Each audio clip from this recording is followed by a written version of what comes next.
Hello से final students, welcome back to Sarang से classes. तो चलिए कंटिन्यू करते हैं इंडेक्स 109 फाइनेंशियल इंस्ट्रूमेंट। आज हम एक न्यू टॉपिक स्टार्ट करने जा रहे हैं, डी रिकॉग्निशन। इसमें हम देखेंगे D recognition of financial assets and financial liabilities. तो सबसे पहले स्टार्ट करते हैं डी रिकॉग्निशन फाइनेंशियल एसेट्स का। तो फाइनेंशियल एसेट हमने रिकॉग्नाइज क्यों की थी अपनी बुक्स में? तो सबसे पहले ये लगाओ कि हमने जब फाइनेंशियल एसेट रिकॉग्नाइज की थी, क्योंकि मेरे को एक हक मिला था सामने वाली पार्टी से कि मैं उससे कैश रिसीव कर सकता हूं, कैश कलेक्ट कर सकता हूं। वो हक मिला था, इसलिए मैंने उसको रिकॉग्नाइज किया था। अब मैं कहता हूं कि वो हक खत्म हो चुका है, मेरा कैश रिसीव करने का जो हक था मेरा वो खत्म हो चुका है। तो हम क्या करेंगे, उसको डिरिकॉग्नाइज कर देना चाहिए। ये लिखा है यहाँ पे, the contractual right to the cash flows from the asset expire. ये एक्सपायर किस वजह से हो सकता है? चाहे तो मान लो मेरे को हक मिला हो था कैश रिसीव करने का, वो मेरे को कैश रिसीव हो चुका है, तो हक आगे खत्म हो चुका है क्योंकि मेरे को मिल चुका है वो। अब तो हम क्या कर देंगे, उसको कैश रिसीव होते मैं डिरिकॉग्नाइज कर दूंगा उसको। और एक ये लगा लो कि अगर मान लो किसी भी रीजन की वजह से मेरे को फ्यूचर में अब कैश रिसीव होना ही नहीं है, अभी भी रिसीव नहीं हुआ और फ्यूचर में किसी रीजन की वजह से अब होना ही नहीं है, ठीक है। तो उसके एग्जांपल्स आगे भी देखेंगे जो भी है। तो मतलब कि फ्यूचर में अब होना ही नहीं है मेरे को कैश रिसीव, किसी लीगल रीजन की वजह से लगा लो, किसी और अदर रीजन की वजह से अब होना ही नहीं है। तो हम क्या करेंगे, उसको रिकॉग्नाइज कर देंगे। क्योंकि रिकॉग्नाइज इसीलिए किया था मैंने, क्योंकि मेरे को एक हक मिला था, एक राइट मिला था कि मैं कैश रिसीव कर सकता हूं। तो वो होगा नहीं, तो मेरे को डिरिकॉग्नाइज कर देना चाहिए। ये लिखे the contractual right to from the expire. Expire हो जाता मतलब किसी भी XYZ रीजन की वजह से मेरे को अब फ्यूचर में नहीं मिलेगा, तो हम उसको डिरिकॉग्नाइज कर देंगे। और अगर एक तो ये होगी कंडीशन, एक मैं और देखता हूं कंडीशन कि इस वजह से तो डिरिकॉग्निशन हो जाएगा, तो एक और कंडीशन है उसकी वजह से भी डिरिकॉग्निशन हो सकता है। The entity transfers the financial asset and the transfer qualifies for derecognition. ये कहता है कि अगर एंटिटी ट्रांसफर कर देती है फाइनेंशियल एसेट का, तब भी डिरिकॉग्निशन हो सकता है। बट क्या सभी केसेस में हो जाएगा जिसमें भी ट्रांसफर होगा? नहीं। ट्रांसफर मतलब कि जैसे आपको, आपके पास हक था उससे कैश रिसीव करने का, किसी सामने वाली पार्टी से आपको, किसी अनदर पार्टी से आपको कैश रिसीव करने का हक था, बट आपने उस हक को ट्रांसफर कर दिया किसी और को कि अब मैं नहीं करूंगा, कैश रिसीव आप करोगे, ठीक है। किसी और को कह दिया कि आप कैश रिसीव करोगे। तो उस केस में मेरे को ये बताओ कि मेरा हक उसके पास से, मेरे पास से जा चुका है उसके पास, तो उसमें सभी केसेस में होगा या नहीं होगा? नहीं, सभी केसेस में डिरिकॉग्निशन नहीं होगा। कुछ कुछ केसेस में होगा, कुछ कुछ में नहीं होगा। तो सर उसके लिए कोई टेस्ट होगा? हाँ, उसमें हम देखेंगे कि रिस्क एंड रिवॉर्ड ट्रांसफर हुआ है नहीं हुआ। हमें वो देखना है कि ट्रांसफर, ये रिस्क एंड रिवॉर्ड जो उस एसेट से रिलेटेड थे, कि अगर उस एसेट से मेरे को कैश फ्लो ना भी मिले, शायद ऐसे ऐसे रिस्क होते हैं, तो वो रिस्क मेरा ही रहता है या ट्रांसफर हो जाता है। तो इसके बेसिस पे डिपेंड करता है कि मेरा डिरिकॉग्निशन होगा या नहीं होगा, ठीक है। तो इसको मैं एक काम करता हूं, अपने चार्ट के थ्रू समझाता हूं आपको थोड़ा। यहाँ पे चार्ट प्रिपेयर करवाता हूं आपको। सबसे पहले रिस्क एंड रिवॉर्ड। अब रिस्क एंड रिवॉर्ड में हमारे 3 केसेस हो सकते हैं कि ये चाहे तो ट्रांसफर हो गया हो सारा का सारा रिस्क एंड रिवॉर्ड उसे सेट से रिलेटेड, या फिर ये रिस्क एंड रिवॉर्ड मैंने रिटेन कर लिया हो, मतलब कि इसका रिस्क सारा ट्रांसफर नहीं हुआ हो, या फिर ना इधर ट्रांसफर्ड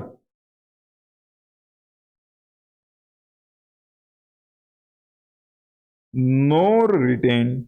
ऐसे भी नहीं कह सकता कि मेरा ट्रांसफर हो गया, ऐसे भी नहीं कह सकता कि मैंने सारा रिटेन कर लिया। तो इसके काफी एग्जांपल्स, इलस्ट्रेशंस वगैरह भी देखेंगे। तो सबसे पहले ये देखते हैं कि जब मैंने रिटेन कर लिया उसका रिस्क, एग्जांपल जैसे मेरे पास ट्रेड रिसीवेबल थे, मतलब कि मेरे पास हक था कैश कलेक्ट करने का, तो मैंने एक फैक्टर को, फैक्टरिंग सर्विसेज देती जो एंटिटी, उसको मैंने कहा कि आप इससे कलेक्ट कर लेना, तो उससे मैंने पैसा ले लिया।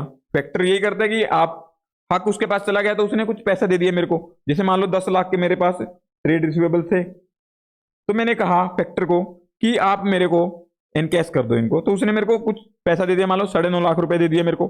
और अब कलेक्ट वो करेगा, मतलब हक उसके पास चला गया कलेक्ट करने का, उस पार्ट मेरे कस्टमर से, मेरे डेटर से कैश रिसीव करने का हक उसके पास चला गया। पहले मेरे पास था, अब उसके पास चला गया, तो मतलब कि ट्रांसफर हो चुकी है एसेट, फाइनेंशियल एसेट ट्रांसफर हो चुकी है। बट ये मेरा जो सेल हुआ ना ट्रेड रिसीवेबल्स, उसको फैक्टर को ट्रेड रिसीवेबल मैंने सेल किया, वो किया है मैंने विद फुल रिकोर्स बेसिस पे।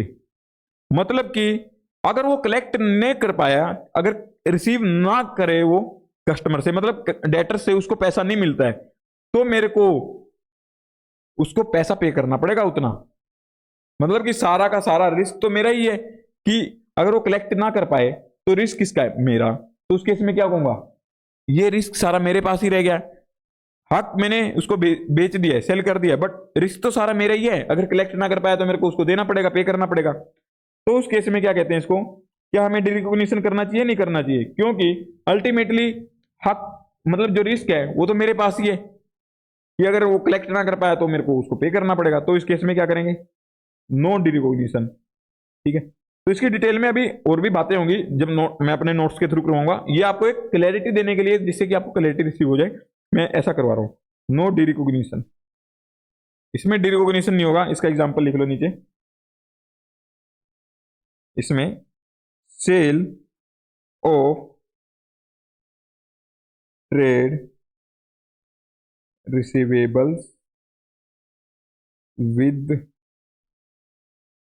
फुल रिकोर्स, मतलब कि अगर उसको 10 लाख का मैंने सेल किए थे अपने ट्रेड रिसीवेबल्स की, आप इनसे कलेक्ट कर लो, अगर उसको एक पैसा भी नहीं मिला ना, तो 10 के 10 लाख रुपए का रिस्क मेरा है, मेरे को ही उसको सारा पे करना पड़ेगा। तो उसमें से कुछ भी मेरे को डिरिकॉग्नाइज नहीं करना है। मेरे को अपने एसेट्स, जैसे फाइनेंशियल एसेट्स शो हो रही थी मेरी बुक्स में, शो होते रहने दो, कोई डिरिकॉग्नाइज करने की जरूरत नहीं है। तो जो उससे पैसा मिला होगा उसको हम फाइनेंशियल लायबिलिटी के तरीके से बुक करेंगे, वो आगे आपको नोट्स के थ्रू करवाऊंगा। बट यहाँ पे एक बार आपको यही समझाना मेरे को कि डिरिकॉग्निशन किस केस में होगा और किस में नहीं होगा।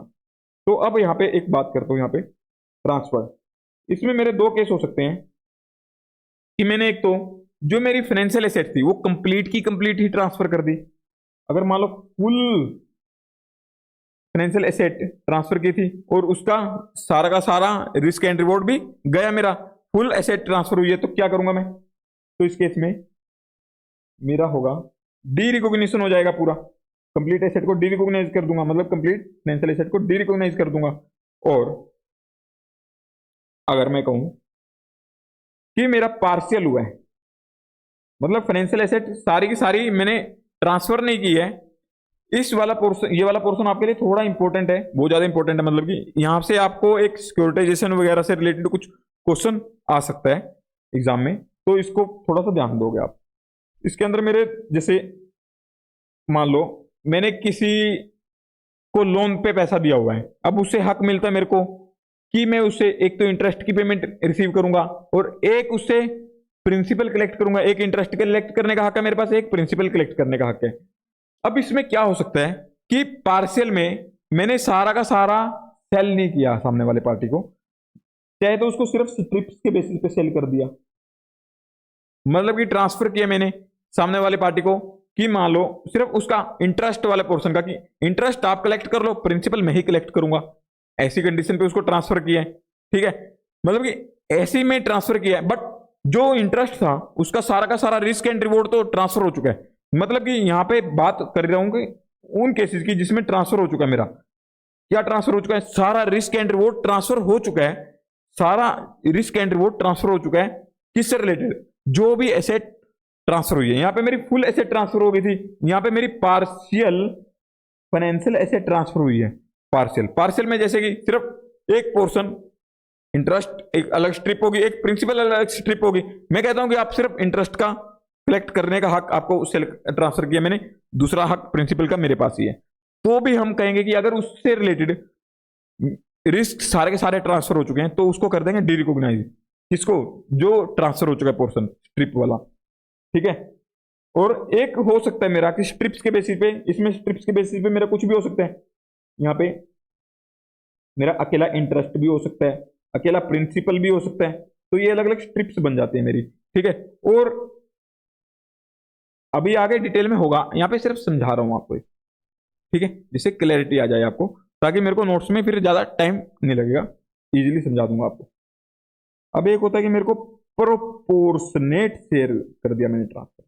प्रोपोर्शनेट किसका? चाहे तो मैंने फुल फाइनेंशियल एसेट का प्रोपोर्शनेट शेयर कर दिया, या फिर किसका? स्ट्रिप का, किसी एक स्ट्रिप का प्रोपोर्शनेट शेयर कर दिया। सर ये होता क्या है मैं समझाता हूं।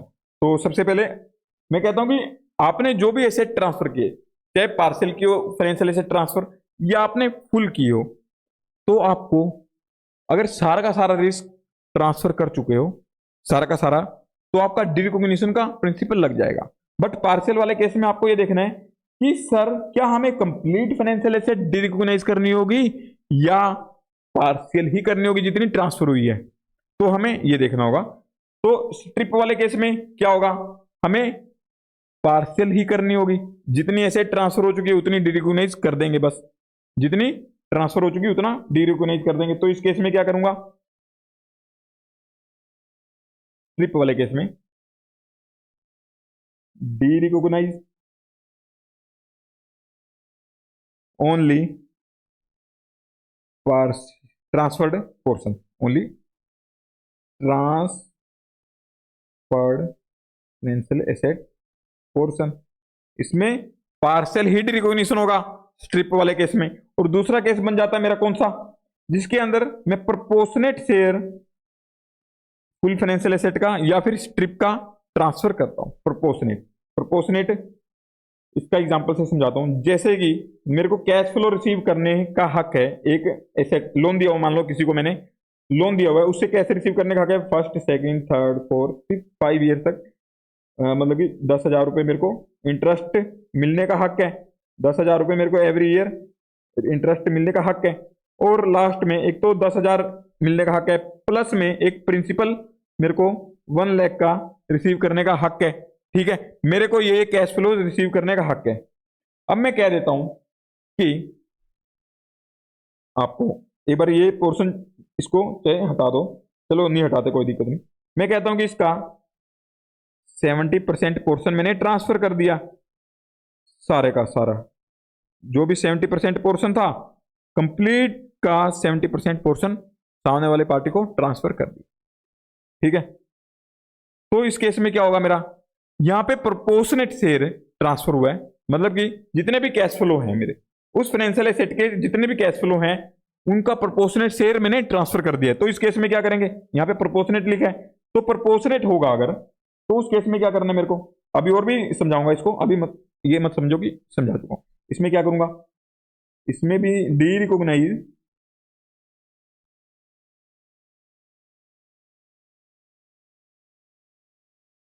ओनली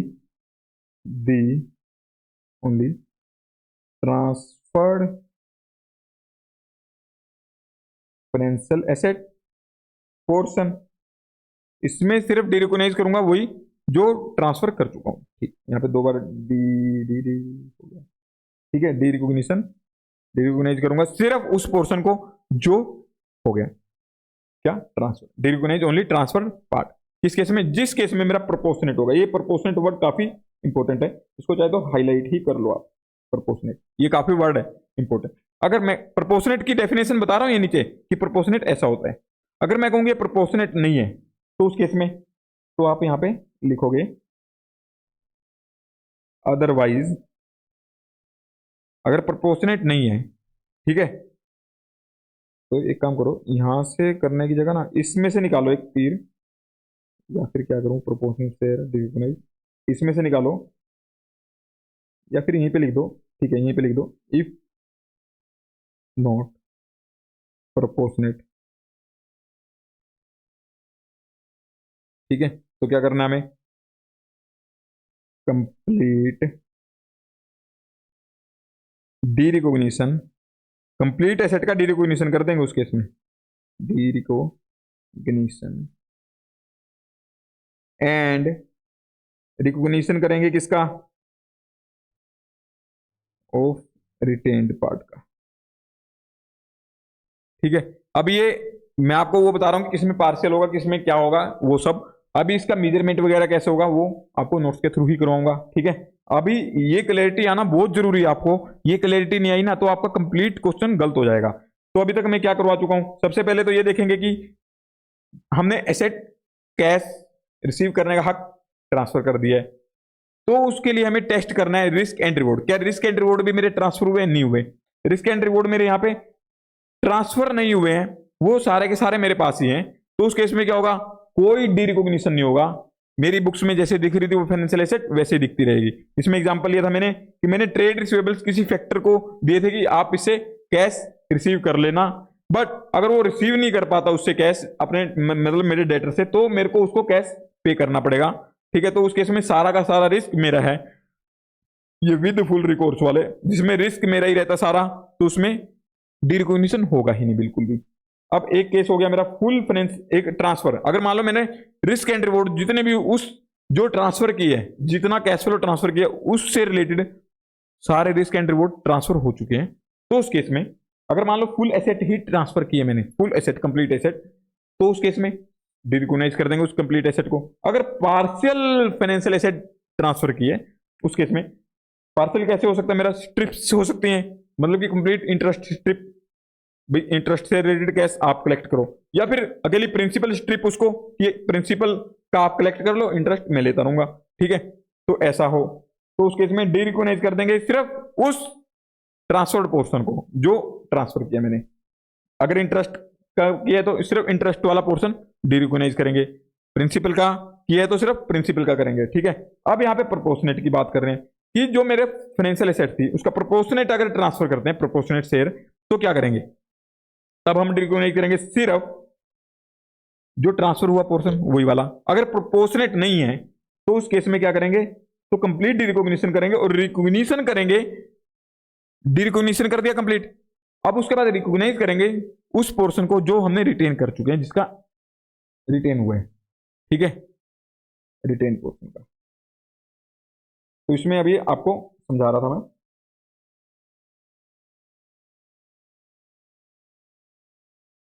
आप कहोगे सर इसमें तो हमने एसेट तो कंप्लीट ट्रांसफर ही नहीं की, तो हम डिरिकॉग्नाइज कंप्लीट क्यों करेंगे।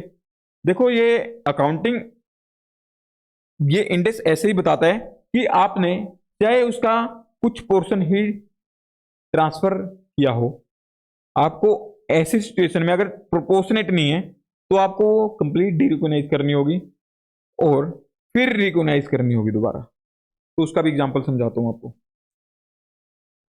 आपको क्वेश्चन में। पहले तो यही समझाता हूं कि ये प्रोपोर्शनेट वाला, प्रोपोर्शनेट कब होगा, जैसे आपने 70% सारों का ट्रांसफर कर दिया था, ठीक है, तब क्या कहेंगे, हाँ ये डिरिकॉग्निशन हो जाएगा, सिर्फ प्रोपोर्शनेट है, प्रोपोर्शनेट जितना पार्ट आपने ट्रांसफर किया है उतने को डिरिकॉग्नाइज कर दो बस।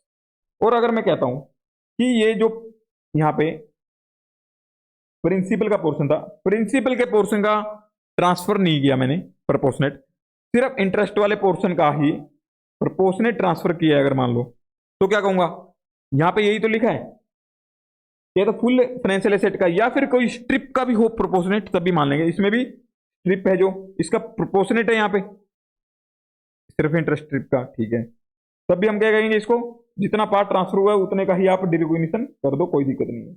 अब मैं कहता हूं कि मैं इंटरेस्ट का नहीं कर रहा, इंटरेस्ट का नहीं कर रहा, सिर्फ इस पोर्शन का 70% ट्रांसफर कर रहा हूं, तो उस केस में तब भी कहूंगा कि हाँ प्रोपोर्शनेट हुआ है, तो जितना पार्ट ट्रांसफर हुआ है उसको डिरिकॉग्नाइज कर दो बस। और इसके अलावा अगर कुछ और करते हैं, ये जैसे मान लो ये कह देते हैं, ये तो था प्रोपोर्शनेट का, अब ये कह देते हैं कि आप स्टार्टिंग के 2 साल का या फिर स्टार्टिंग के 4 इयर्स का कैश फ्लो आपको ट्रांसफर कर देता हूं और लास्ट ईयर का मेरे पास रहने दो। ठीक है, सिर्फ 4 सालों का किया है, तो क्या करना होगा, मेरे को कंप्लीट एसेट डिरिकॉग्नाइज करनी होगी, समझे, और फिर इस पोर्शन को रिकॉग्नाइज करना होगा दोबारा से, या फिर ऐसे कह दें कि लास्ट वाले इतने इयर्स का आपको ट्रांसफर कर देते हैं, ऊपर वाला मैं कलेक्ट कर लूंगा, तब भी आपको कंप्लीट डिरिकॉग्निशन करना होगा, कंप्लीट एसेट का डिरिकॉग्निशन करना होगा इंक्लूडिंग दिस, और जो पोर्शन आपने ट्रांसफर नहीं किया था उसका फिर रिकॉग्निशन करना होगा दोबारा से। मतलब कि प्रोपोर्शनेट होना चाहिए, अगर कोई शेयर दे रहे हैं प्रोपोर्शनेट हो रहा ट्रांसफर, तब तो सिर्फ उस पार्ट का होगा डिरिकॉग्निशन, अदरवाइज मेरे को कंप्लीट का डिरिकॉग्निशन करना होगा। तो सर ये यहां तक तो चलो समझ आ गया है। अब ये नाइदर वाला क्या है, नाइदर ट्रांसफर नो रिटेन, इसमें हमारे 2 पोर्शन हो जाते हैं आगे। एक तो ये हो जाता है कि ट्रांसफरी है जो मेरा ट्रांसफरी, ट्रांसफरी के पास, ट्रांसफरी कौन हो गया, जैसे मान लो मैंने ट्रांसफर की थी, सामने वाली पार्टी ट्रांसफरी होगी, मैंने ट्रांसफर की, सामने वाली पार्टी ट्रांसफरी, ठीक है, जिसको ट्रांसफर की है। अब उसके पास ट्रांसफरी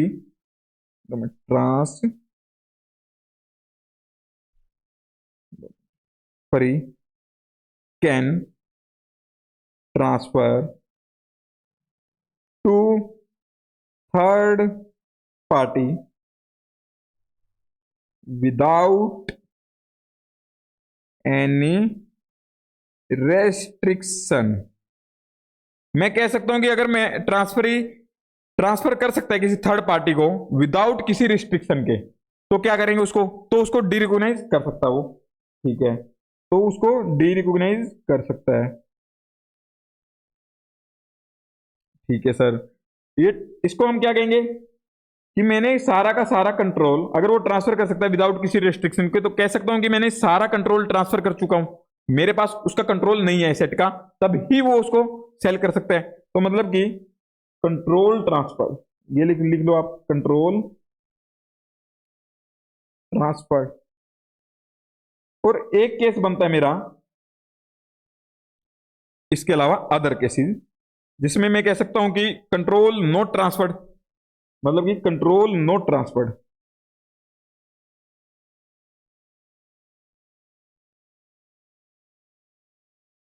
ठीक है जी। अब ऐसे केस में क्या होगा मेरा, इसका एग्जांपल भी अभी समझाऊंगा मैं आपको, एग्जांपल भी, इलस्ट्रेशन वगैरह सब करेंगे हम, टेंशन न लो। इसके अंदर होगा, मान लो जैसे ट्रांसफरी, 2 मिनट, इसमें हमने क्या किया, अदर केसेस आ गए, इसमें मतलब कि ट्रांसफरी को सारा कंट्रोल नहीं दिया उस एसेट का, तो उस केसेस में क्या होगा, इसमें मेरे को डी रिकॉग्निशन तो करना होगा, डी रिकॉग्निशन तो होगा मेरा, एंड इसमें रिकॉग्निशन भी होगा मेरा। रिकॉग्निशन यहां पे किस चीज का रिकॉग्निशन होगा, एक तो मेरा होगा कंटिन्यूइंग इन्वॉल्वमेंट इन कंटिन्यूइंग बिजनेस इन्वॉल्वमेंट।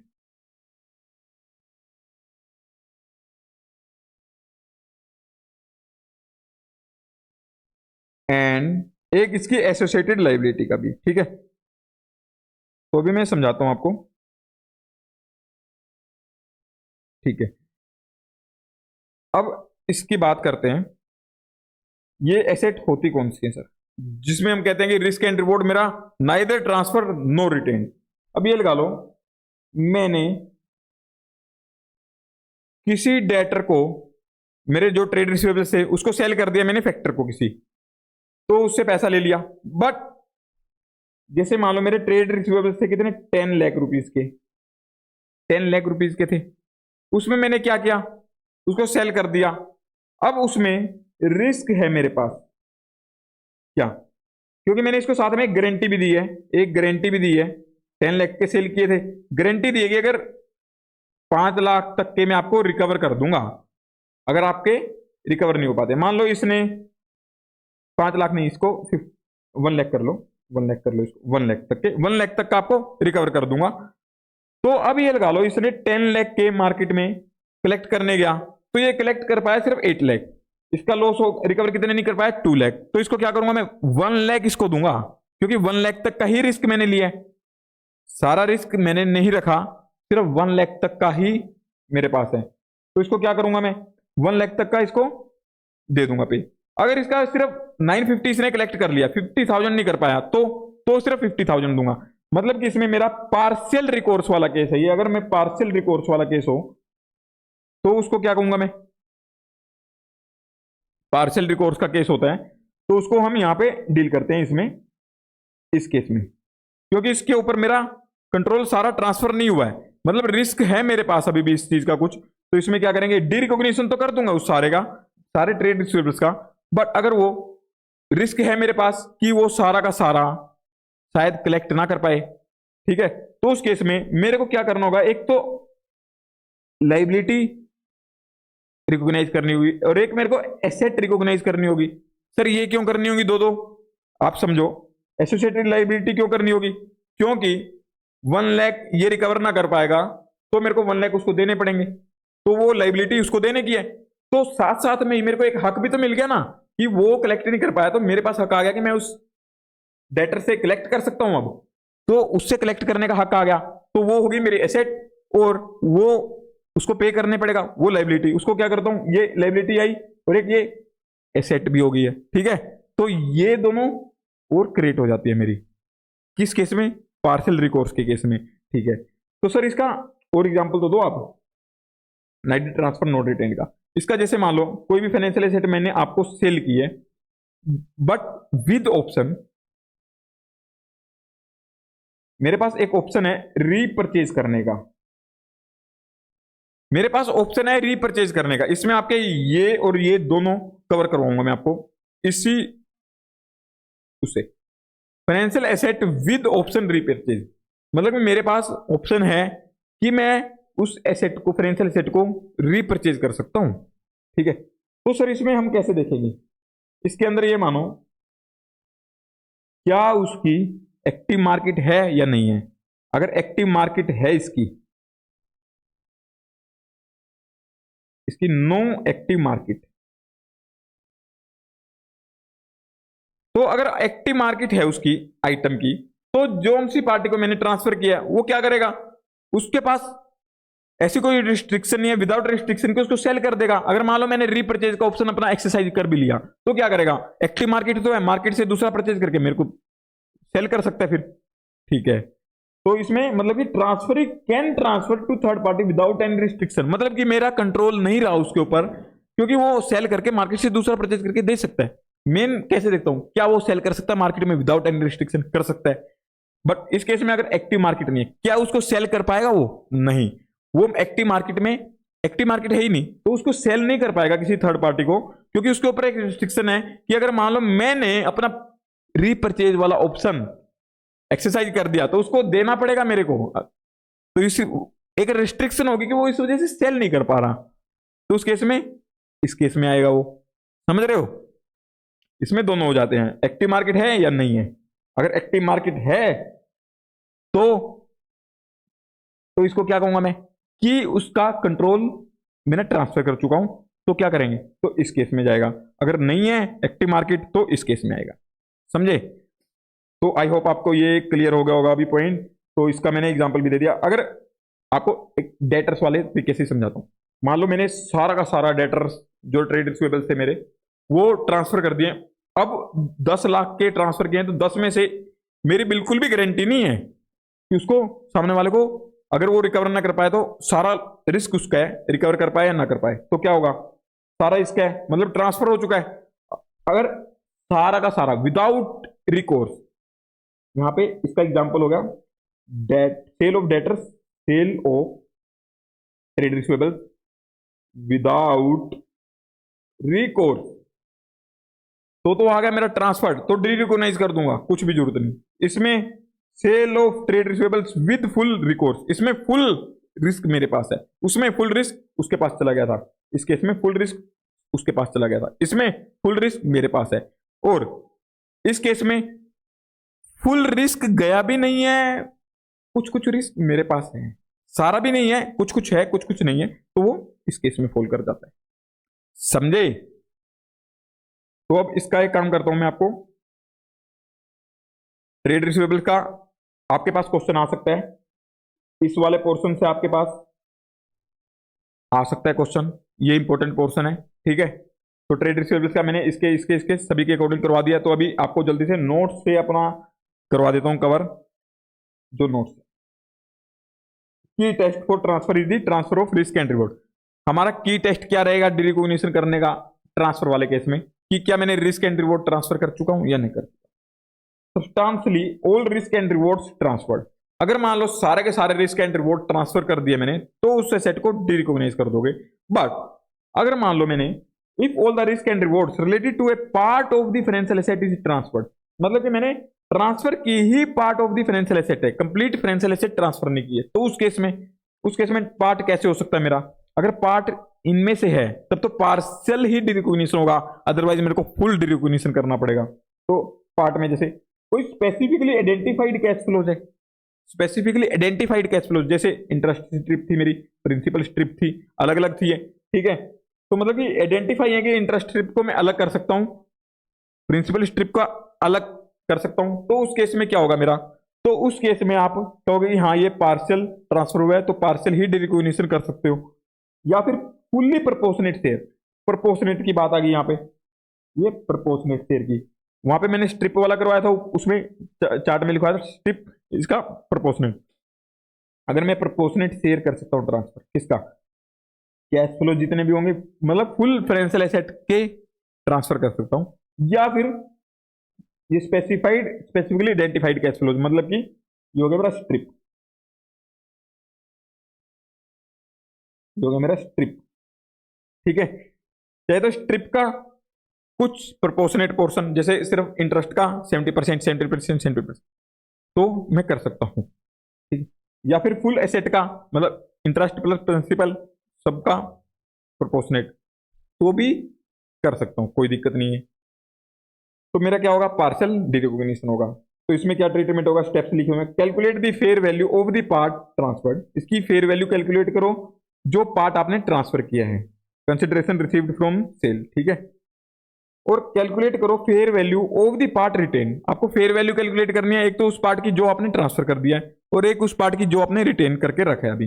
ठीक है, जैसे मान लो इंटरेस्ट वाला पार्ट आपने ट्रांसफर कर दिया है, तो उसकी फेयर वैल्यू निकालोगे कि कितना गया, और जो प्रिंसिपल वाला आपने रिटेन किया उसकी निकालोगे कितना रिटेन किया। अगर प्रोपोर्शनेट वाला तो जो प्रोपोर्शनेट आपने ट्रांसफर किया उसकी फेयर वैल्यू, जो आप रिटेन किया हुआ है उसकी फेयर वैल्यू निकालोगे। ठीक है, तो स्प्लिट करना है उस टोटल कैरिंग अमाउंट को, जिस अमाउंट पे आपकी बुक्स में शो हो रही है वो फाइनेंशियल एसेट, उसको in the proportion of this and this into part transferred and retain in the ratio fair values calculated above. मतलब इसकी और इसकी रेशो में आपको वो प्रोपोर्शनेट कर देना है कैरिंग अमाउंट को, फिर डिरिकॉग्नाइज कर देना है सिर्फ ट्रांसफर्ड पार्ट को। इसमें ट्रांसफर्ड पार्ट को ही डिरिकॉग्नाइज करोगे आप सिर्फ, तो उसकी entry bank account to financial asset, कौन सा, carrying amount of transferred part. इसमें बैंक अकाउंट अमाउंट रिसीव्ड, कितना रिसीव हुआ आपको ट्रांसफर पे, और जो डिफरेंस होगा वो P&L में जाएगा आपका, और अदर देना भाव। इसके अलावा अगर कोई और होगा, जो मैंने आपको वहां पे बताया था कि स्टार्टिंग के आपको 4 ईयर्स का ट्रांसफर कर दिया कैश फ्लो, या फिर लास्ट के कुछ 3-4 ईयर्स का ट्रांसफर कर दिया, मतलब कि प्रोपोर्शनेट नहीं है वो, प्रोपोर्शनेट के अलावा होता है पार्शियल में ट्रांसफर।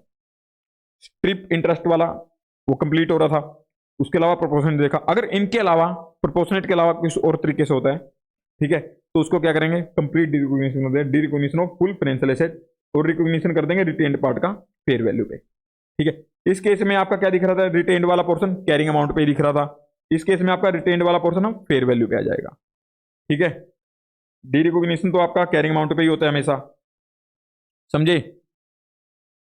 तो सर अगर सब्सटेंशियली अगर सारे रिस्क रिटेन किए हुए, तो ये तो हो गया आपका सारा ट्रांसफर वाला पोर्शन, इसको आप लिख लो ट्रांसफर वाला, कि अगर आपने ट्रांसफर कर दिया तो सारा का सारा जो ट्रांसफर वाला चार्ट बनवाया था वो ये था सारा। और ये वाला आ गया आपका रिटेन्ड वाला, जो आपका रिटेन्ड वाला एक ट्री से वो ब्रांच निकली थी। Continue to recognise the asset, इसमें डी रिकॉग्नाइज नहीं करोगे आप।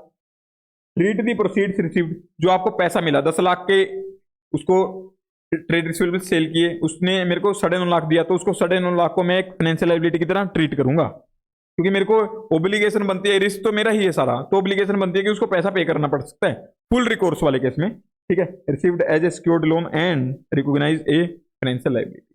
ठीक है, neither transferred no retained risk and reward, neither transfer no retain. तो इस केस में क्या होगा, if transfer has the ability to sell financial asset to an unrelated party, किसी अनरिलेटेड पार्टी को उसकी एबिलिटी सेल कर सकता है फाइनेंशियल एसेट को, मतलब कि कंट्रोल ट्रांसफर हो चुका है, कंट्रोल ट्रांसफर, एंड ट्रांसफर कर सकता है वो किसी अनरिलेटेड पार्टी को, और is able to exercise that ability unilaterally and without needing to impose restrictions on transfer, मतलब विदाउट रेस्ट्रिक्शंस के वो ट्रांसफर कर सकता है। तो क्या करेंगे उस केस में, डी रिकॉग्नाइज कर देंगे फाइनेंशियल एसेट को, और रिकॉग्नाइज करेंगे सेपरेटली एज एसेट्स और liabilities any rights and obligations created और रिटेन्ड इन द ट्रांसफर। अगर कुछ राइट या ऑब्लिगेशन क्रिएट हुए हैं या रिटेन्ड हुए हैं तो उसको रिकॉग्नाइज कर लोगे दोबारा। ठीक है, और इसके अलावा ये कौन से केस हो गए जिसमें मेरा कंट्रोल ट्रांसफर नहीं है, no control transfer, no control transfer, मतलब कि आपको एग्जांपल से समझाई दिया था मैंने कंटिन्यूइंग इन्वॉल्वमेंट अप्रोच लगाओगे इसमें। तो इसमें होता क्या है, डिरिकॉग्निशन कर दोगे आप फाइनेंशियल एसेट का, फिर रिकॉग्नाइज करोगे to the extent of its continuing involvement. तो new asset in the name of continuing involvement in FA और रिलेटेड लाइबिलिटी मतलब एसोसिएटेड लाइबिलिटी, ये रिकॉग्नाइज करोगे गारंटी को भी गिवन एट फेयर वैल्यू पे। ठीक है, इसको हम देखेंगे अभी इलस्ट्रेशन के थ्रू। सारे इलस्ट्रेशन निपटाते हैं कहाँ से, कौन से सबसे पहले फोर्थ फिफ्थ निपटाते हैं, फिर six seventh eighth ninth, fourth से लेके नाइन्थ तक का खत्म करते हैं एक बार। ऐसे स्टडी मैट के इलस्ट्रेशन पे पहुंच जाइए सभी। हाँ जी, ये बहुत जल्दी जल्दी हो जाएंगे। State whether derecognition principles will be applied और नॉट, क्या डी रिकॉग्निशन प्रिंसिपल लगेंगे या नहीं लगेंगे। ठीक है, interest strip of a interest bearing financial asset that is the part entitles its holder to interest cash flows of a financial asset.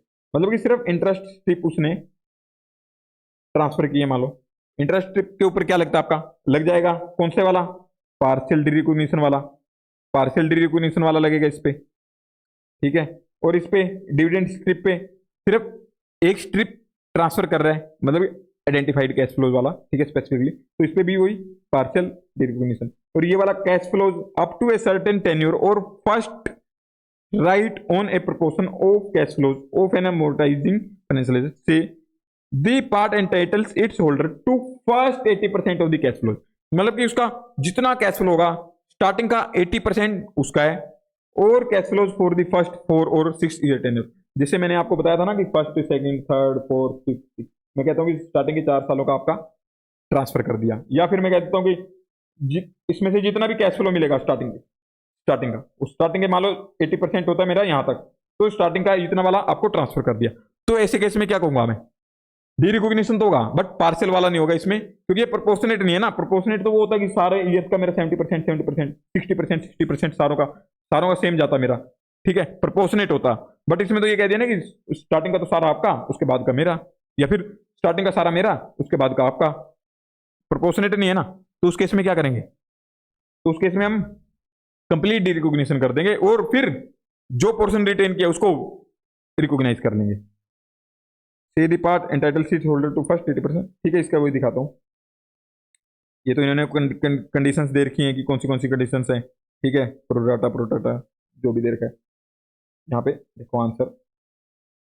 The example of a part of a financial asset at 3 in illustration 4 अब not qualify conditions at B and C, जो proportionate वाली थी above since it does not represent pro rata share of all or specifically rented cash flow। वो proportionate वाली condition को meet नहीं कर रहा है। कौन सा, ये थर्ड वाला आपका प्रोपोर्शनेट वाली मीट नहीं कर रहा है, ये दोनों मीट कर रहे हैं। ठीक है, तो यही लिखा हुआ है, तो यही लिखा था इन्होंने। इसका आगे वो रामायण मतलब कहानी लिखी हुई है इन बी एंड सी। ये तो उन्होंने कंडीशन से बता रखे ना, बी एंड सी जो प्रोपोर्शनेट वाली थी, there is more than one counterparty. ठीक है, अगर एक से ज्यादा काउंटर पार्टी होती है, जैसे मान लो एक जने को ही ट्रांसफर नहीं किया, मान लो मैंने सारों को ट्रांसफर किया है, बहुत सारों को। ठीक है, each counterparty is not required to have a proportionate share of the cash flow provided that the transferring entity has a full proportionate share. अगर मैं कहूं कि किसी को मैंने किसी और बेसिस पे मल्टीपल पार्टीज को ट्रांसफर किया है, तो क्या उसमें ये देखूंगा कि सामने वाली पार्टी को मैंने प्रोपोर्शनेट शेयर दिया नहीं दिया, नहीं, उसमें ये देखूंगा कि जो मेरे पास रिटेन्ड है क्या वो प्रोपोर्शनेट है या नहीं। तो फिर अपने वाला देख लूंगा, क्योंकि मैं तो सिंगल के अकॉर्डिंग ही देखूंगा ना कि किसी को क्या पता कुछ तरीके से दिए, किसी को कुछ। मैं कहूंगा कि मेरे पास 30% रिटेन है, 33%, 20% रिटेन है मेरे पास, तो उस केस में प्रोपोर्शनेट रिटेन है तो भी कहूंगा कि हाँ पार्शियल रिकॉग्निशन कर लो, कोई दिक्कत नहीं है। और उसके अलावा जितने भी केसेज होंगे उसमें आपको फुल डी रिकॉग्निशन करना पड़ेगा, मतलब जिसमें प्रोरेटा नहीं लगा होगा। बट प्रोरेटा में एक एक्सेप्शन डाली हुई है कि अगर खुद प्रोपोर्शनेट शेयर है हमारे पास रिटेन वाला, तब भी हम कहेंगे प्रोरेटा की रिक्वायरमेंट मीट हो जाती है। उसके अलावा फिर सभी में कंप्लीट डी रिकॉग्निशन हो जाएगा और फिर रिकॉग्निशन होगा सिर्फ उस पोर्शन का जो रिटेन्ड है। अब एक state whether derecognition principles will be applied और नॉट, इसमें बताओ कि डी रिकॉग्निशन के प्रिंसिपल्स लगेंगे या नहीं। एंटिटी वाई ट्रांसफर करता है राइट टू फर्स्ट और the last 90% of the collection from A financial asset, मतलब कि फर्स्ट और लास्ट 90%, चाहे तो फर्स्ट 90% जो जितने भी कैश फ्लोज होंगे स्टार्टिंग के 90% आप ले लो, उसके बाद के 10% मैं ले लूंगा। ठीक है, मान लो फर्स्ट सेकंड थर्ड वही स्टार्टिंग के 90% जब तक कवर होते हैं आप लेते रहो, उसके बाद एक फोर्थ ईयर बचता मान लो, उसका मैं ले लेता हूँ, ऐसा होगा अगर। या फिर लास्ट के कुछ कर दे भी, लास्ट के किसी भी तरीके से, मतलब प्रोपोर्शनेट नहीं है ना ये, तो उस केस में क्या होगा, फुल डी रिकॉग्निशन, ये फुल डी रिकॉग्निशन। ठीक है sir. Entity Z transfers the right to 90% of the cash flows from a group of receivables. Entity Z transfer करती है right to 90% of the cash flows from a group of receivables but provides a guarantee to compensate the buyer for any credit losses up to 8% of the principal amount of the receivables. ठीक है, इस case में क्या हो रहा है मेरा, इस केस में ट्रांसफर करता है वो 90% कैश फ्लोज को from a group of receivables, उसके पास जितने भी रिसीवेबल्स हैं उसका 90% वो ट्रांसफर कर देता है। ठीक है, बट प्रोवाइड से guarantee to compensate the buyer for any credit losses. अगर क्रेडिट लॉसेस होते हैं 8% के, तो उसको क्या करना होगा, सारे को तो डिरिकॉग्नाइज कर देगा, एक बार तो सारे को डिरिकॉग्नाइज करेगा, फुल डिरिकॉग्निशन, बट वो बिजनेस कंटिन्यूइंग एसेट वाला वो दोबारा से डालेगा। यहाँ पे रिस्क आ गया ना उसका, कंपनसेट करने का एक गारंटी दी है उसने साथ में, समझ रहे हो, कि अगर नहीं कर पाएगा तो इतने % तक मेरे को आपको देना होगा। तो उसमें क्या करेगा, ये कंप्लीट को डी रिकॉग्निशन कर देगा, और वो एक आपका जो था कंटिन्यूइंग बिजनेस इन्वॉल्वमेंट और एसोसिएटेड लायबिलिटी उनको रिकॉग्नाइज करेगा। तो यहाँ पे ये लिखा है, need to apply derecognition to the financial asset in its entirety. Complete derecognition होगा, इसमें भी फुल डी रिकॉग्निशन था, इसमें भी फुल डी रिकॉग्निशन रहेगा। और आपको ये आइडेंटिफाई करना आना चाहिए कौन सा केस कहां पे जा रहा है। ये मेरा वो हो गया ना पार्सल रिकोर्स वाला, कि मैंने सेल कर दिया, उसको सेल कर दिया, बट कुछ रिस्क मेरे पास भी है, नाइदर ट्रांसफर्ड नो रिटेन, वो वाला। एक ये वाला काफी, illustration 6 proportionate pass through agreement arrangement. ठीक है, इस ये काफी अच्छा एक क्वेश्चन है, इसको ध्यान से देखना थोड़ा। एंटिटी ये है वो मेक करती है 5 ईयर इंटरेस्ट बियरिंग लोन। ठीक है, मतलब कि उसने किसी को 5 ईयर इंटरेस्ट पे लोन, 5 ईयर्स के लिए इंटरेस्ट लोन दिया किसी को, वो कितने 100 करोड़ का, टू एंटिटी बी।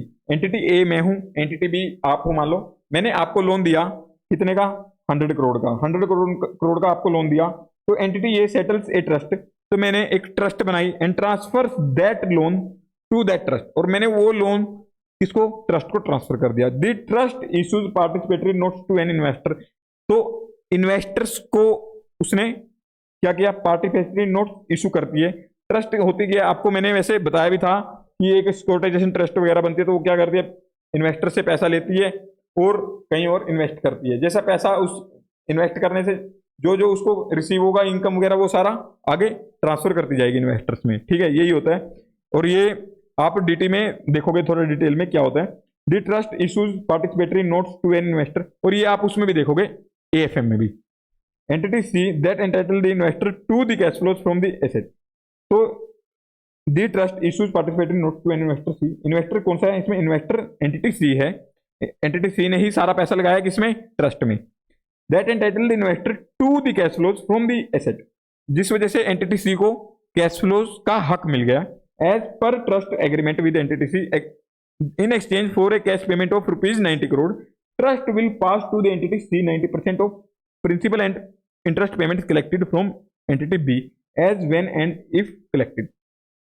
जो एग्रीमेंट हुआ है एंटिटी सी के साथ ट्रस्ट का, उसमें क्या है कि 90 करोड़ रुपीज की एक्सचेंज हुई थी इन एक्सचेंज ऑफ, मतलब कैश पेमेंट की थी उसने 90 करोड़ की, उसके बदले में क्या हक दिया उसने, जितना भी 90% पैसा आएगा।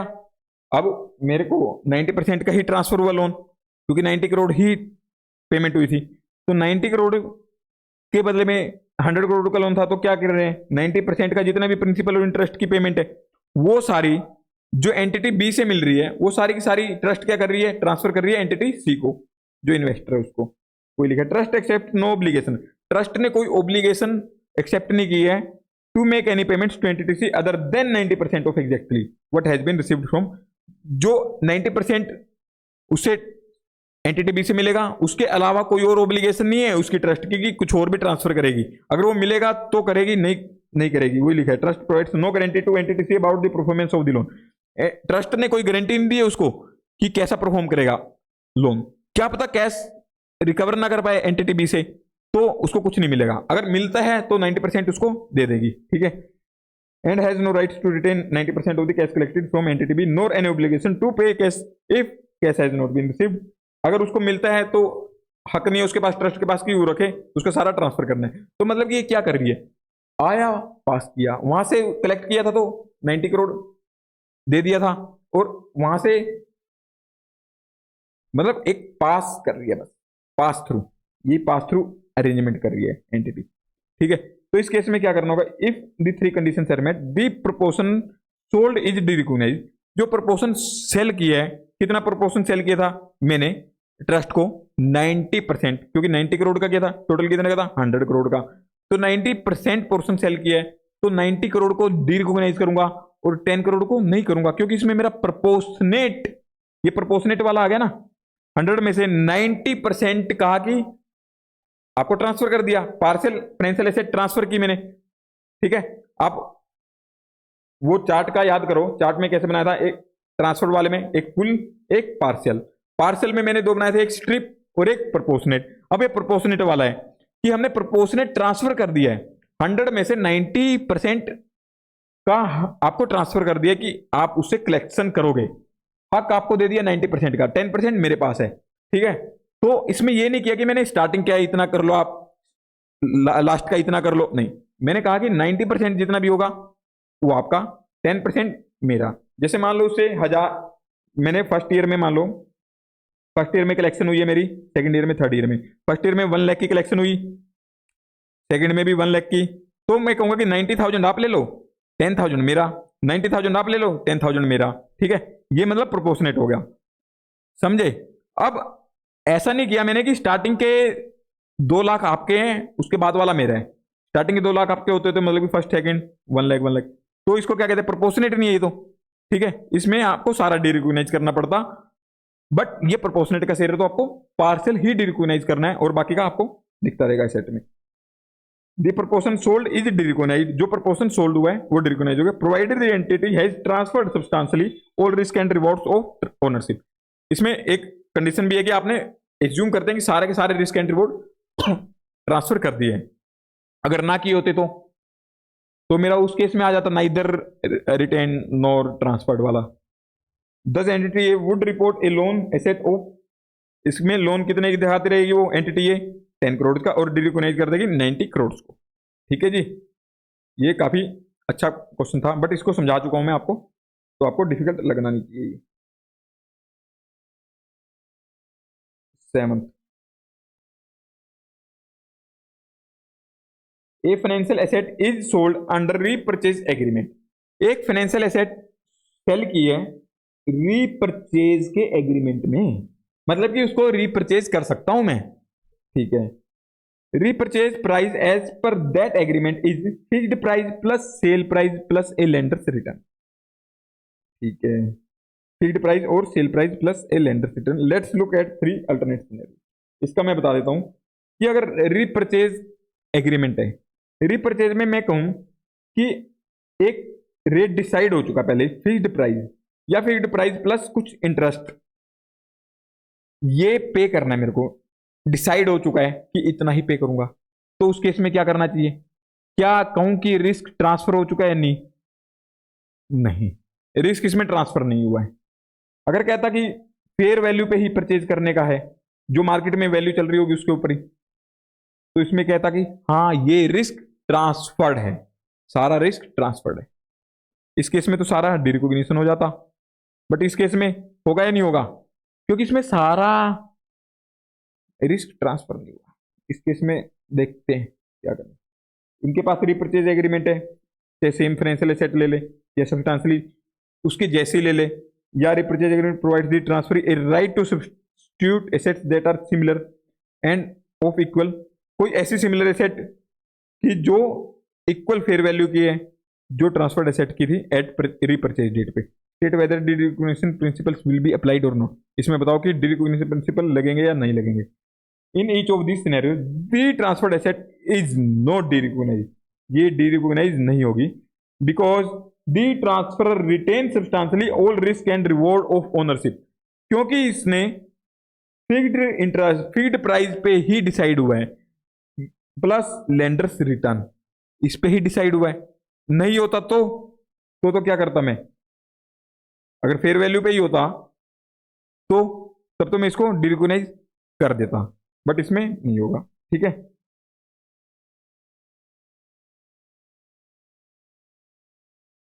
अब ये put options on transferred financial assets. A financial asset is sold and the transferee has a put option. एक फाइनेंशियल एसेट है जो सोल्ड हुई है, जो ये इलस्ट्रेशन है ना सारी की सारी, ये है हमारी कौन सी उसकी 11.73 पेज पे करवा रहा हूं मैं ये, और इसके ऊपर मैंने जो नंबर लिखे हुए हैं ना, आपको पता है यूनिट नंबर लिखा हुआ है मैंने उस साथ में पहले, ये देखो ये ना मैंने यूनिट नंबर लिखे हुए इलस्ट्रेशन, 5th यूनिट की 6th इलस्ट्रेशन। ठीक है, ये बताना भूल गया था, वैसे हर लेक्चर में बताता हूं मैं, इसमें रह गया था तो बता दिया आपको। A financial asset is sold and the transferee has a put option. इसमें फाइनेंशियल एसेट है जो सेल की है, ट्रांसफरी के पास पुट ऑप्शन है। Let look at some alternate scenarios.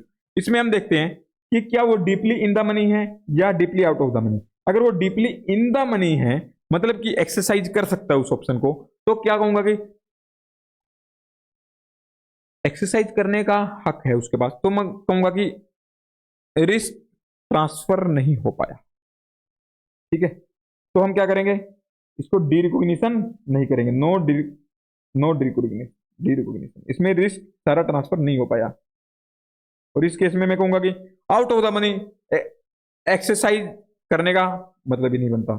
जैसे मान लो इसके पास कौन सा ऑप्शन था, पुट ऑप्शन, मतलब कि उसके पास जिसको ट्रांसफर किया उसके पास हक है कि वो मेरे को सेल कर सकता है। अब मान लो in the money out of the money क्या होता है, सबसे पहले बात, मान लो मैंने उसको हक दिया कि आप मेरे को 100 रुपए में बेच सकते हो इस एसेट को।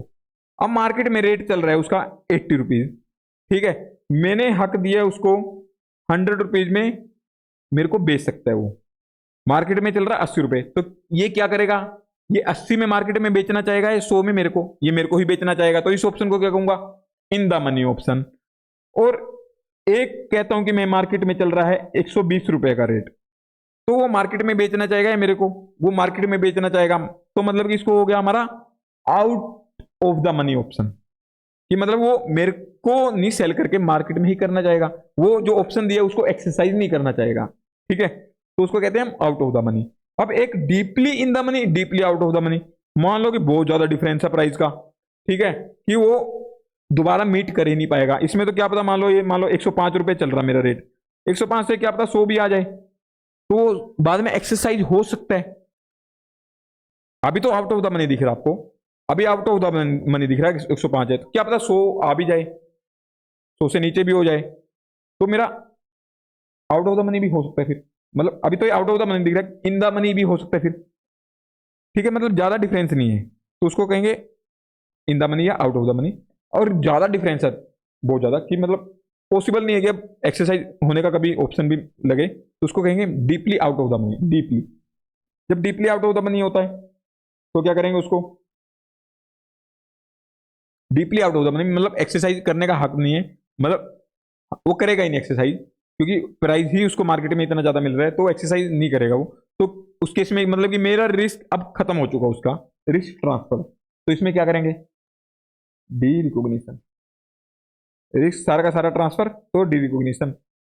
इन the first scenario the transferred asset does not qualify for derecognition, first case में no derecognition because the transfer has substantially all risk and, उसके पास सारे के सारे रिस्क एंड रिवॉर्ड है। और इन द सेकंड सिनेरियो उसमें transfer है ट्रांसफर्ड सब्सटेंशियली, इसमें सारे के सारे ट्रांसफर हो चुके हैं क्योंकि deeply out of the money हो चुका है वो। ठीक है, अब इसमें a financial asset is sold, एक सेल की है मैंने, ट्रांसफर के पास मेरे पास एक कॉल ऑप्शन है, let's look at some alternative scenario. इस केस में अगर वो डीपली इन द मनी है, डीपली इन द मनी मतलब कि एक्सरसाइज कर सकते हैं, ठीक है, मैं एक्सरसाइज कर सकता हूं, तो मतलब कि रिस्क एंड रिवॉर्ड सारे ट्रांसफर नहीं किए, ठीक है, रिस्क एंड रिवॉर्ड सारे ट्रांसफर नहीं किए, इसको मैं परचेज भी कर सकता हूं, मतलब कि इससे कुछ रिवॉर्ड्स और ले सकता हूं, सारे रिस्क एंड रिवॉर्ड ट्रांसफर नहीं हुए हैं। अगर मान लो मार्केट में 100 रुपए की मिल रही है मेरे को, अब उस मान लो जिसको ट्रांसफर किया, ट्रांसफर उससे मैंने सौदा किया हुआ है कि मैं आपसे 80 में खरीद सकता हूं। मार्केट में चल रही है 100 रुपए की, मार्केट में चल रही है 100 रुपए की। मैं मार्केट में 100 की क्यों खरीदूंगा, मैं इससे ही खरीदूंगा 80 में। तो ये होगी इन द मनी, ठीक है। क्यों, इससे मेरा क्या हो गया, रिवॉर्ड इसका मेरे पास है ना, अब इसका रिवॉर्ड मेरे पास है, सारा ट्रांसफर नहीं हुआ। तो इस केस में क्या हो गया, इस केस में डीपली इन द मनी है अगर, तो मैं इसको डी रिकॉग्नाइज नहीं करूंगा, क्योंकि मेरा है कुछ रिस्क एंड रिवॉर्ड है मेरे पास। डी रिकॉग्नाइज नहीं करूंगा, नो डी रिकॉग्निशन। और इसमें डी रिकॉग्निशन हो जाएगा, क्योंकि अब मेरे को मार्केट में मान लो उसको 80 रुपए का कहा था कि 80 में खरीदूंगा, अब मार्केट में मेरे को 30 रुपए की मिल रही है, चांस ही नहीं है कि 80 तक पहुंचेगी वो। इससे सौदा किया है कि मैंने 80 में खरीदूंगा तेरे से, मैं क्यों खरीदूंगा। तो मतलब कि रिवॉर्ड भी अब ट्रांसफर हो चुके हैं मेरे सारे, रिवॉर्ड नहीं मिलने वाला उससे कोई, तो खत्म, मतलब सारे रिस्क एंड रिवॉर्ड ट्रांसफर हो चुके हैं। तो इसमें डिरिकॉग्निशन। और एक और case, what if the transferor holds a call option on an asset that is readily obtainable in the market.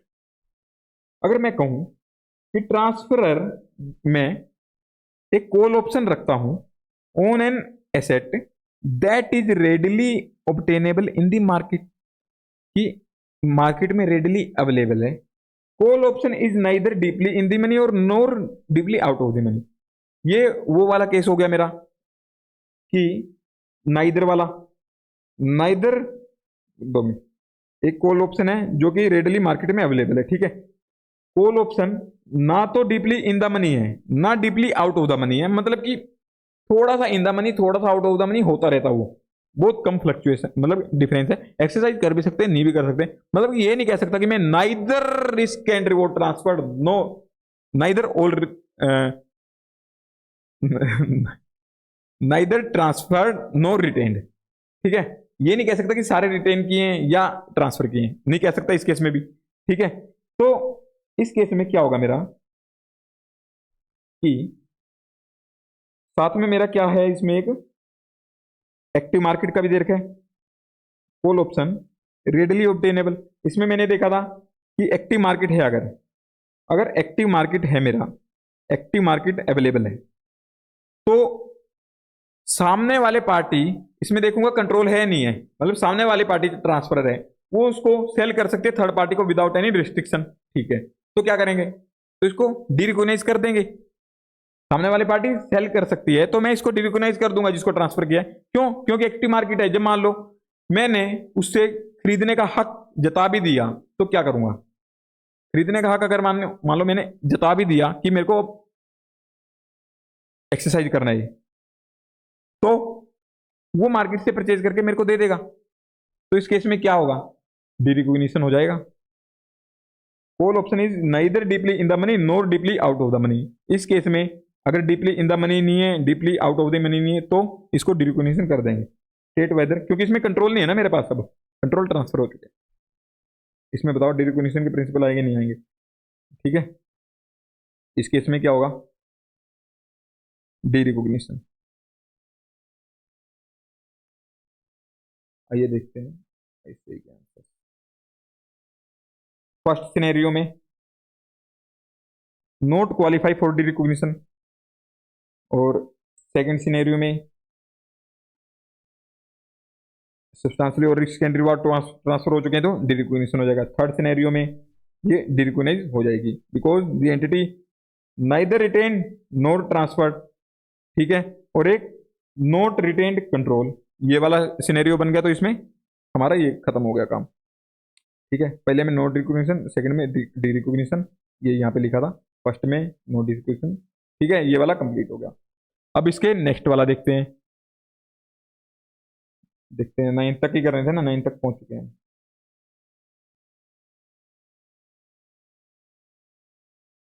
Notes पे चलता हूँ एक बार, अभी देखते हैं कौन से हो चुके हैं हमारे। ये 7th हो चुका, 8th हो चुका, 9th हो चुका है, 6th हो चुका है, 4th हो चुका है, 5th हो चुका है, अभी 11th और करना है मेरे को। 11th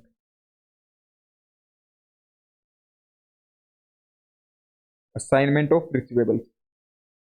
ST Limited assigns its trade receivables to AT Limited. The carrying amount of the receivables is rupees 10 lakh. The consideration received in exchange of this assignment is rupees 9 lakh. Customers have been instructed to deposit the amounts directly in a bank account for the benefit of AT Limited. AT Limited has no recourse to ST Limited in case of any shortfall in collections. State whether the recognition principles will be applied or not. इन्होंने क्या कहा कि ST Limited ने trade receivables को AT का एक factoring company लगा लो, फैक्टरिंग एंटिटी, उसको सेल कर दिए, ट्रांसफर कर दिए मान लो। दी कैरिंग अमाउंट, इसकी कैरिंग अमाउंट कितनी है? कैरिंग अमाउंट रिसीवेबल्स की 10 लाख की। The consideration received in exchange of this, इसके बदले में कितनी कंसिडरेशन मिली है उसको? 9 लाख की। Customers have been instructed to deposit the amounts directly in a bank account for the benefit of AT limited, मतलब एटी लिमिटेड के खाते में जमा करवाए, सीधा मैंने हक उसको भेज दिया सारा कलेक्ट करने का। AT limited has no recourse, ये देखो नो रिकोर्स का केस है, मतलब कि कोई भी रिस्क मेरा, मैं एसटी लिमिटेड हूं, मेरा कोई भी रिस्क नहीं रहा।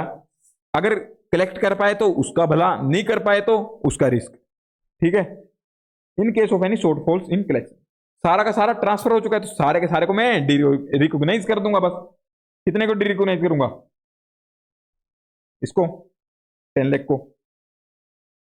इन दिस सिचुएशन अब इसमें एंट्री क्या होगी मेरी? बैंक में कितना आएगा? बैंक में तो मेरा 9 लाख आएगा। टू मेरी जो ये ट्रेड रिसीवेबल्स क्या थी, फाइनेंशियल एसेट, ये रिकॉग्नाइज होगी कितने से होगी? 10 लाख से। तो डिफरेंस कहां जाएगा? P&L में जाएगा मेरा 1 लाख का, समझे? तो ये लिखा है transfer the rights derecognises the financial asset and recognises 1 lakh as an expense in the P&L। 1 lakh को एक्सपेंस बुक कर लेंगे। और इसके बाद कौन सा करना हमें, एक बार देखते हैं। 11th कहाँ गया मेरा? ये वाला हो चुका है मेरा। इसके बाद मैंने देखना है ये 12th भी, 5th यूनिट का 12th, इसके 3 पार्ट्स हैं, वो भी निपटा देते हैं जल्दी से।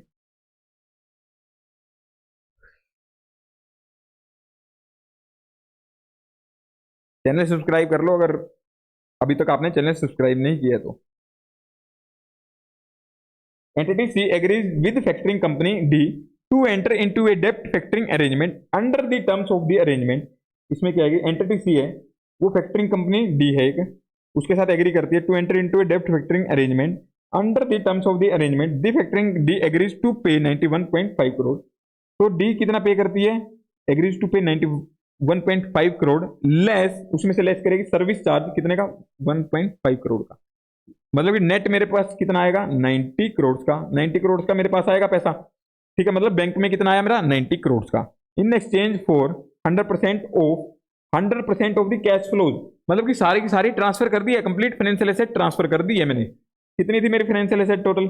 यहाँ पे अभी दिया नहीं था, ऊपर अमाउंट आएगा तो देख लेंगे। From short term receivables, the receivables have a face value, उनकी फेस वैल्यू कितनी है? 100 करोड़ की।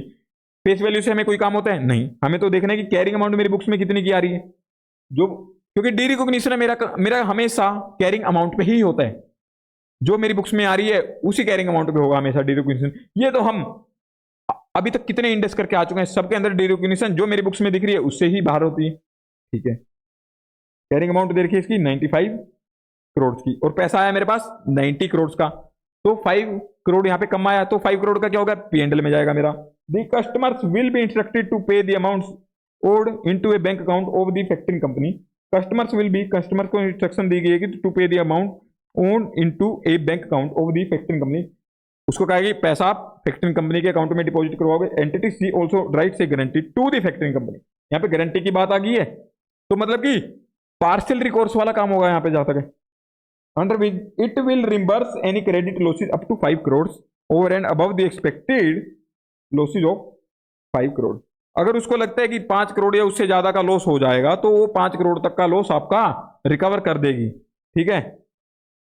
This guarantee is estimated to have a fair value, इसकी फेयर वैल्यू की वो दे दी है, गारंटी की फेयर वैल्यू दी है। अब फेयर वैल्यू भी हम करेंगे, नोट्स में दिखाया था आपको, रिकॉग्नाइज करेंगे। Calculate the amount of continuing involving asset, continuing involvement asset की आपको वैल्यू बतानी है कितनी आएगी।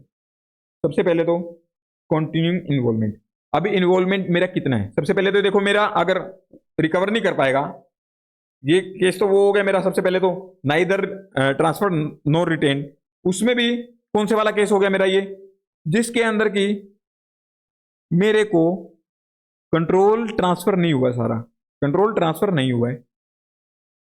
ठीक है, क्यों? क्योंकि इसके अंदर मतलब सारा रिस्क ट्रांसफर नहीं हुआ है, रिस्क सारा ट्रांसफर नहीं हुआ है। ठीक है, सारा रिस्क ट्रांसफर नहीं हुआ है, वो वाला केस हो गया ये। क्योंकि इसमें मेरे पास भी आ सकता है, इसमें मेरे पास भी आ सकता है, सारा रिस्क ट्रांसफर नहीं हुआ है, तो नाइदर ट्रांसफर्ड नो रिटेन, तो उस केस में ये कंटिन्यूइंग इन्वॉल्वमेंट वाला केस बन जाता है। ठीक है, तो इस केस में क्या करूंगा मैं, कंटिन्यूइंग इन्वॉल्वमेंट मेरी एसेट रिकॉग्नाइज करनी होंगी, बट कितने से? मेरा अगर उसको, वो जिसको ट्रांसफर किया फैक्टर, वो रिकवर नहीं कर पाएगा, तो मेरे को उतना पे करना पड़ेगा उसको, क्योंकि मेरा पार्सल गारंटी दी हुई है मैंने इसको, इसके मेरा कितना 5 करोड़ की, 5 करोड़ तो ये पे करना पड़ेगा। प्लस में फेयर वैल्यू भी तो ऐड करूंगा इसमें, कितनी? 0.5 करोड़। इसको क्यों ऐड करते हैं? वैसे इसका लॉजिक समझाना इतना जरूरी है नहीं, इसको काफी टाइम लग जाएगा अगर समझाऊंगा तो। लेक्चर वैसे भी ऑलरेडी बहुत बड़ा हो चुका है, और ये आपको ऐड कर देना है इसमें। ठीक है, एसेट में भी लाइबिलिटी में भी। तो आपका कितना हो गया ये? 5.5 करोड़ की आपको कंटिन्यूइंग इन्वॉल्वमेंट एसेट बना देनी है। ठीक है, फेयर वैल्यू होगी जो गारंटी की, वो ऐड करनी है, तो ये होगी 5.5 करोड़ की। ठीक है, अब इसका फॉर्मूला इन्होंने दे रखा है, कंटिन्यूइंग इन्वॉल्वमेंट सेट कितने पे होगी रिकॉग्नाइज, लोअर ऑफ जो एसेट की अमाउंट है 95 करोड़, या फिर गारंटी की अमाउंट है जो, plus guarantee amount plus fair value of guarantee, दोनों, उसमें से लोअर वाली उठानी है आपको। ठीक है, अब इसके अलावा अगर मैं कहूँ कि इसके अंदर एसोसिएटेड लाइबिलिटी कितनी होगी, सेम ही एसोसिएटेड लाइबिलिटी होगी, वही 5.5 करोड़। और इसी का अगर मैं कहूँ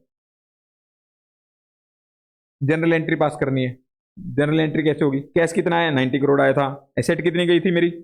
95 करोड़ की, और मेरी कंटिन्यूइंग इन्वॉल्वमेंट एसेट कितनी है? 5.5, और एसोसिएटेड लायबिलिटी 5.5, और जो डिफरेंस आएगा वो गेन या लॉस हो जाएगा डिरिकॉग्निशन पे। ठीक है, अब ये वाला भी हो गया मेरा complete.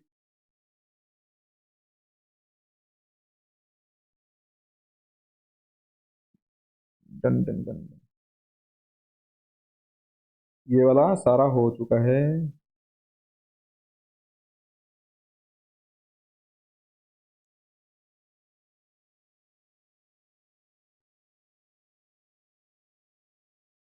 D recognition of a financial liability, अगर फाइनेंशियल लाइबिलिटी का डी रिकॉग्निशन होता है तो क्या होगा? इसका वैसे आप समझ के आ चुके हो कहां पे, जब मैंने आपको मॉडिफिकेशन वाला कंसेप्ट करवाया था, उसके अंदर फाइनेंशियल लाइबिलिटी का हमने काफी डिटेल में देखा था, उसमें डी रिकॉग्निशन भी हो गया था एक तो कवर, कि सबसे पहले वो डी रिकॉग्निशन देखता था कि एक्सटिंग्विशमेंट अकाउंटिंग लग रही है नहीं लग रही, मतलब 10% और मोर वाले में जा रही थी तो हम डी रिकॉग्नाइज कर देते थे उसको, समझ रहे हो?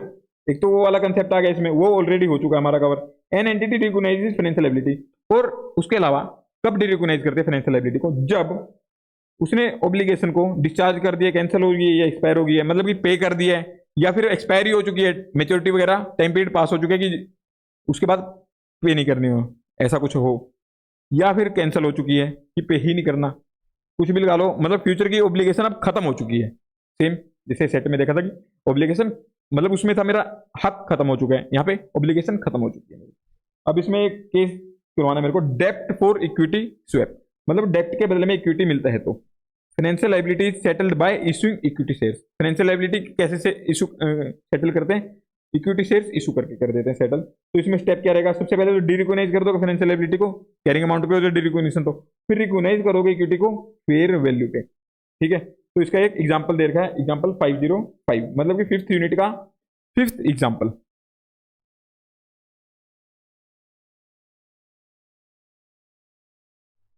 ये दे रखा है,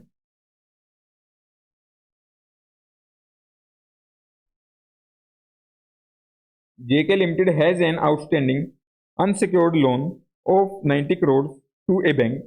JK Limited है जो, उसका एक आउटस्टैंडिंग अनसिक्योर्ड लोन है 90 करोड़ का to a bank. The EIR, उसका EIR दे रखा है कितना? 10%। Owing to financial difficulties, JK Limited is unable to service the debt and approaches the bank for a settlement। JK Limited कहता है कि मैं अब आपको डेप्ट की जो इंटरेस्ट वगैरह की पेमेंट होती है वो नहीं कर पाऊंगा, और अप्रोच करता है बैंक को कि सेटलमेंट कर लो उसका।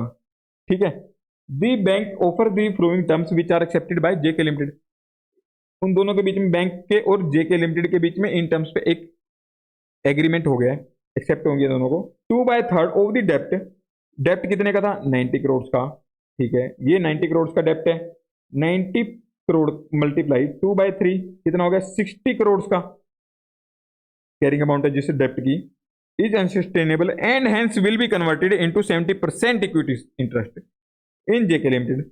तो उसको जे क्या करेगा, वो 60 करोड़ का कैसे पे करेगा, उसको इक्विटी शेयर्स इशू कर देगा, ठीक है, 70% इक्विटी शेयर, जो उसकी जेके लिमिटेड के शेयर्स की वैल्यू होगी उसका 70%, उसकी फेयर वैल्यू कितनी है नेट एसेट्स जेके लिमिटेड की, मतलब कि उसके इस अमाउंट का 70% उसको पे कर देगा, ठीक है। इसका 70% कितना हो गया 56 करोड़।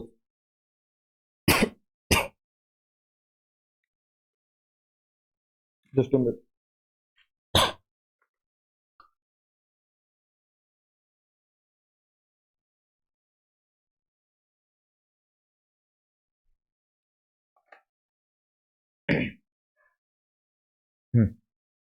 देखो, जो फेयर वैल्यू है नेट एसेट्स उसकी, मतलब कि fair value of net assets कह लो या फिर उसकी इक्विटी की, इक्विटी जो पोर्शन है उसका 70% ट्रांसफर कर रहा है, तो कितना होगा 56 करोड़, 56 करोड़ के इक्विटी उसको इशू कर देगा, ठीक है। इक्विटी इंटरेस्ट मतलब कि आपकी इक्विटी की फेयर वैल्यू कैसे निकालते हो, जो एसेट्स होती है, नेट एसेट्स है ना, ये नेट एसेट्स क्या होती है, एसेट्स माइनस लाइबिलिटीज, तो उसके बाद कितना पोर्शन होता है, उसके बाद इक्विटी वाला तो पोर्शन बच जाता है सिर्फ, तो उसका 70% किसको दे रहे हैं, नेट एसेट्स लिख लो या फिर इक्विटी लिख लो, उसकी कितनी है 80 करोड़ की, तो उसका 70% कितना 56 करोड़ रुपीज के उसको शेयर्स दे दिए, ठीक है, कितने 60 करोड़ के बदले में। और 1/3 ऑफ द डेप्ट is sustainable and the bank agrees to certain moratorium period and decrease in, तो इन्होंने क्या किया कि उसकी टर्म्स वगैरह में कुछ चेंज कर दिया है, मॉडिफिकेशन कर दिए हैं, तो इस पे कौन सा मॉडिफिकेशन का हम देख के आ चुके हैं, तो इस पे मॉडिफिकेशन वाली काउंटिंग लगेगी। The present value of cash flows as पर these revise terms calculated using original EIR is, तो इन्होंने क्या कहा है कि प्रेजेंट वैल्यू दे रखी है उसकी कैश फ्लोज की as per the revise terms using EIR. तो हम जब सबसे पहले 10% टेस्ट देखेंगे, 10% में क्या किया था मैंने, जो प्रेजेंट वैल्यू होती थी, एक तो जो इशू कर रहा हूं उसकी, एक प्रेजेंट वैल्यू जो कैश फ्लोज मेरे ऑलरेडी पुरानी लाइबिलिटी के अकॉर्डिंग है, पुरानी टर्म्स के अकॉर्डिंग जो कैश फ्लोज होंगे मेरे, प्रेजेंट वैल्यू ईआईआर से, जो ओरिजिनल ईआईआर था उस पे, और एक मेरा जो फ्यूचर में रिवाइज टर्म्स के अकॉर्डिंग कैश फ्लोज होंगे, एक मेरा जो ओरिजिनल टर्म्स के अकॉर्डिंग फ्यूचर कैश फ्लोज होंगे वो, और एक जो फ्यूचर में कैश फ्लोज होंगे एज पर रिवाइज टर्म्स, दो डब्बे थे वहां पे, और दोनों का ओरिजिनल ईआईआर से पीवी करके निकालते थे हम, ठीक है, तो उनका डिफरेंस करते थे। फिर यहाँ पे प्रेजेंट वैल्यू दे रखी है एज पर दीज रिवाइज टर्म्स के अकॉर्डिंग कितना है 25 करोड़ का, और इसकी कैरिंग अमाउंट कितनी दे रखी है 90 करोड़, और फेयर वैल्यू दे रखी है कैश फ्लोज की एज पर दीज रिवाइज टर्म्स के अकॉर्डिंग फेयर वैल्यू दे दी। बट हमें टेस्ट करने के लिए फेयर वैल्यू चाहिए या कैश फ्लोज, हमें तो कैश फ्लोज चाहिए, वहां पे बॉक्स बनाया हुआ था जो, उसमें कैश फ्लोज लिखा हुआ था, तो हमें कैश फ्लोज के अकॉर्डिंग करना होगा, तो इसमें कितना 25 करोड़ की रिवाइज के अकॉर्डिंग है, ओल्ड का कैश फ्लो दिया हुआ है यहाँ पे तो इसमें क्या करेंगे हम, इसमें हम कैरिंग अमाउंट जो दे रखी होगी उसी को मान लेंगे कि हाँ वही है, क्या दे रखी है इसकी 90 करोड़, 90 करोड़ का 1/3 30 करोड़, तो इसमें टेस्ट करो आप कंडक्ट, 30 माइनस 25 बाय में 30 कितना होगा, ये मोर देन 10% बनेगा जहां तक है, 5 बाय में 30 कितना हो गया, ये 16.66%, मोर देन 10%, तो एक्सटिंग्विशमेंट अकाउंटिंग लगाओगे मतलब ये वाला पोर्शन भी इसका 30 करोड़ वाला भी डीरिकॉग्नाइज होगा, और ये वाला भी 60 करोड़ वाला भी डीरिकॉग्नाइज होगा, तो दोनों के दोनों ही डीरिकॉग्नाइज होने वाले हैं, तो फिर ये डीरिकॉग्नाइज होंगे, इसके थ्रू करवाता हूं। Fair value of the consideration paid, कितनी कंसिडरेशन पे हुई है 56 करोड़, कैसे 70%, तो ये प्लस में 28 करोड़ इसकी कंसिडरेशन, तो ये फेयर वैल्यू है ना, फेयर वैल्यू 28 करोड़ की उसकी फ्यूचर की कैश फ्लोज आ जाती हैं, ठीक है, एज पर रिवाइज टर्म्स, मतलब 28 करोड़ की वो होगी और 56 करोड़ की वो हो गई है। टोटल कितना होगा, 84 करोड़ देने पड़ेंगे उसको कंसिडरेशन पे। Accordingly 2/3 of the original financial liabilities extinguished to through issue of equity shares and terms of original financial has been modified, JK Limited will need to evaluate if this modification, ये substantial, ये वो तो हमने देख लिया। तो यहाँ पे देखते हैं difference between fair value of equity. तो इसको जो इसका डिफरेंस आएगा 56 और 60 का, 56 करोड़ के शेयर्स मैंने उसको इशू किए हैं, किसके बदले में, 60 करोड़ के बदले में, तो कुछ गेन हो गया मेरा, ज्यादा देने थे कम दिए, तो 4 करोड़ का मेरा क्या गेन हो गया, तो वही गेन P&L में जाएगा। अब carrying amount of original financial liability which is not extinguished, और carrying amount of original financial liability की जो एक्सटिंग्विश नहीं हुई है, विच इज नॉट एक्सटिंग्विश, कितने, 30 करोड़ की, is compared with the present value, ये तो हमने देख लिया था, वो मतलब कि 10% से ज्यादा होगा ना, एक्सटिंग्विशमेंट अकाउंटिंग लगेगी इस पे, तो difference is more than 10%, substantial modification है, तो originally existing liability will be extinguished and the new liability will be recognised. तो न्यू लायबिलिटी आपको रिकॉग्नाइज करनी होगी फेयर वैल्यू पे। ये तो आज वाले स्टेप्स में भी लिखा हुआ था मैंने कि रिकॉग्नाइज करेंगे न्यू को फेयर वैल्यू पे, ठीक है। और the difference rupees 2 crore will be, इसका 2 करोड़ का डिफरेंस क्या करेंगे, गेन P&L में चला जाएगा ये, ठीक है। ये कुछ नहीं था, बिल्कुल ईजी था। यहाँ पे स्टेप्स में लिखा ही हुआ मैंने आपको कि क्या होगा, फेयर वैल्यू पे रिकॉग्नाइज होगी इक्विटी, डिरिकॉग्नाइज करेंगे इस पे कैरिंग अमाउंट पे, समझे। तो इसकी एंट्री ये भी दे रखी है मैंने, ठीक है, जो भी आपको देख लेना। अब ये वाला भी हो चुका है मेरा, अब क्वेश्चन सारे के सारे हो चुके हैं।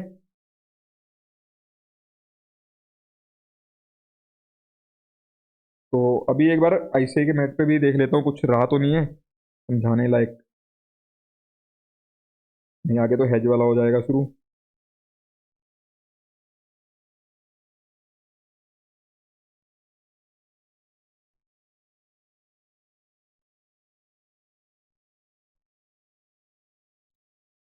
ठीक है जी, ये हो चुका है, तो आप इसको रिवाइज कर लेना, नेक्स्ट लेक्चर में मिलते हैं बाकी फिर आपसे, तब तक के लिए बाय।